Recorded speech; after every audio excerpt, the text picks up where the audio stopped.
Bukan soal bakat semata, tapi siapa yang benar-benar siap.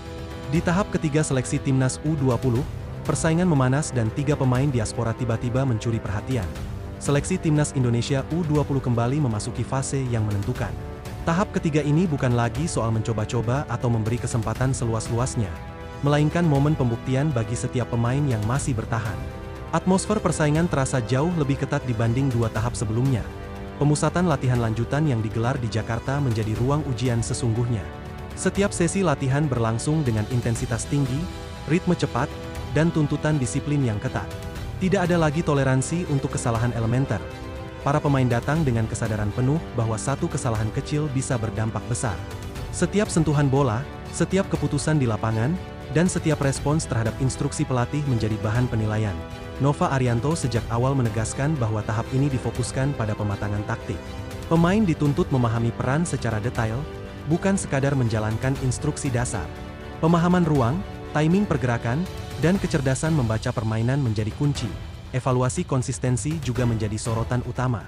Pemain yang tampil bagus satu hari namun menurun di hari berikutnya langsung masuk catatan tim pelatih. Di fase ini, kestabilan performa jauh lebih bernilai dibanding aksi individu sesaat. Selain aspek teknis, kesiapan mental menjadi penilaian penting. Tekanan seleksi, persaingan internal, dan ekspektasi publik sengaja dibiarkan terasa agar pemain terbiasa menghadapi situasi kompetitif di level internasional. Dari puluhan pemain yang masih bertahan, perhatian publik justru tertuju pada 3 pemain diaspora. Mereka dinilai mampu beradaptasi dengan cepat terhadap gaya bermain yang diterapkan tim pelatih. Ketiga pemain tersebut menunjukkan disiplin taktik yang menonjol. Mereka relatif cepat memahami skema permainan, menjaga posisi dengan rapi, dan jarang panik saat ditekan lawan dalam simulasi pertandingan internal. Kecepatan berpikir menjadi nilai tambah yang langsung terlihat. Dalam situasi sempit, mereka mampu mengambil keputusan sederhana namun efektif, sesuatu yang sangat dibutuhkan di level internasional. Meski demikian, Nova Arianto tetap menegaskan bahwa status diaspora bukanlah jaminan. Setiap pemain tetap dinilai dari performa harian dan kecocokan dengan kebutuhan tim. Ia menolak anggapan bahwa pemain luar negeri mendapat keistimewaan. Baginya, seragam merah putih hanya layak dikenakan oleh mereka yang paling siap, tanpa memandang latar belakang. Di sisi lain, persaingan ketat memaksa tim pelatih mengambil keputusan berat. 4 pemain lokal harus dicoret pada tahap ini setelah melalui evaluasi menyeluruh. Keputusan tersebut bukan diambil secara tergesa-gesa. Laporan fisik, statistik latihan, hingga performa dalam game internal menjadi dasar utama penilaian. Beberapa pemain dinilai kurang konsisten menjaga posisi. Ada pula yang mengalami penurunan kondisi fisik sehingga kesulitan mengikuti tempo latihan yang tinggi. Nova Arianto mengakui bahwa mencoret pemain muda selalu menjadi bagian paling sulit. Ia menyadari bahwa mereka masih memiliki potensi besar dan masa depan panjang. Namun ia menegaskan bahwa tim membutuhkan pemain yang siap saat ini. Bukan hanya berbakat, tetapi juga matang secara mental dan mampu menjalankan peran dengan disiplin. Kepada pemain yang dicoret, Nova berpesan agar tidak berkecil hati. Pengalaman ini diharapkan menjadi pelajaran berharga untuk berkembang di level klub. Tahap ketiga seleksi ini kembali memunculkan diskusi lama soal persaingan pemain lokal dan diaspora. Isu tersebut kembali ramai di media sosial dan forum supporter. Nova memilih bersikap tegas dan tenang.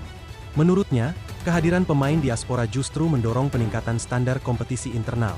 Dengan persaingan sehat, pemain lokal terpacu untuk berkembang. Hal ini dinilai positif bagi timnas dan juga pembinaan sepak bola nasional.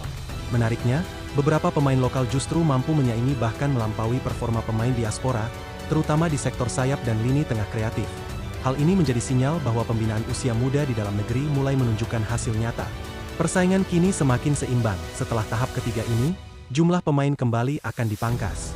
Tim pelatih mulai mengerucutkan pilihan menuju kerangka utama skuad. Fokus selanjutnya adalah pemantapan strategi dan persiapan uji coba internasional. Di fase ini, komposisi tim mulai dibentuk secara lebih spesifik. Seleksi ketat di level U20 ini mencerminkan filosofi profesionalisme yang mulai ditanamkan sejak usia muda. Jalan menuju timnas bukan lagi sekadar mimpi, tetapi hasil kerja keras. Di level senior, atmosfer profesionalisme serupa juga terasa. Nama Asnawi Mangkualam kembali menjadi sorotan dalam dinamika timnas Indonesia. Isu internal timnas yang sempat viral memicu spekulasi liar. Klaim tentang ruang ganti yang retak menyebar luas dan memancing reaksi publik. Asnawi memilih angkat suara untuk meluruskan situasi. Melalui media sosial, ia menegaskan bahwa tidak ada konflik internal seperti yang diberitakan. Ia menilai spekulasi tersebut justru merugikan tim. Fokus seharusnya tertuju pada perbaikan dan dukungan, bukan memperbesar isu yang tidak berdasar. Sebagai salah satu pemain senior, Asnawi memahami dampak psikologis dari rumor semacam itu. Ia merasa perlu melindungi soliditas tim. Isu pergantian ban kapten juga sempat disalahartikan. Asnawi menjelaskan bahwa semua keputusan teknis sepenuhnya berada di tangan pelatih. Tidak ada ego atau ketegangan antar pemain seperti yang dispekulasikan. Semua berjalan dalam koridor profesional. Di level klub, Asnawi tetap menunjukkan konsistensi bersama Port FC.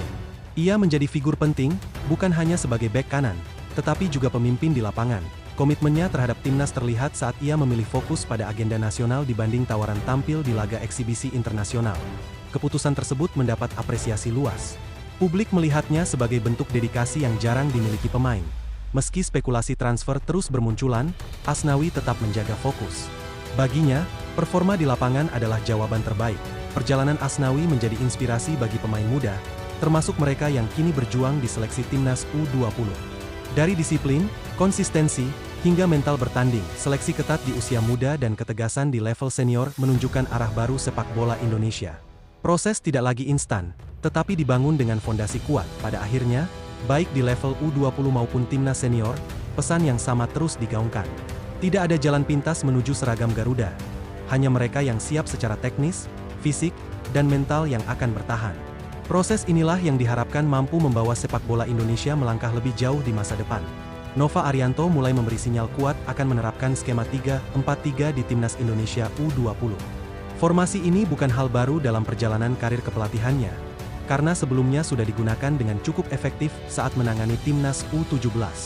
Pendekatan ini dipilih bukan sekadar mengikuti tren, melainkan berdasarkan kebutuhan karakter pemain yang dimiliki saat ini. Skema 3-4-3 dikenal menuntut disiplin tinggi dan pemahaman taktik yang matang.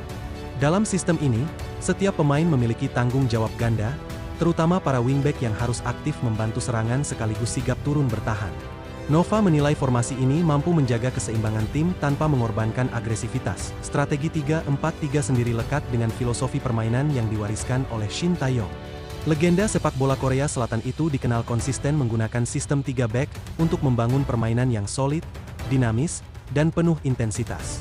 Nova sebagai salah satu murid yang memahami cara berpikir Shin Tae-yong, mencoba menerjemahkan filosofi tersebut ke level usia muda. Dalam penerapannya di timnas U17, formasi ini terbukti memberi fleksibilitas.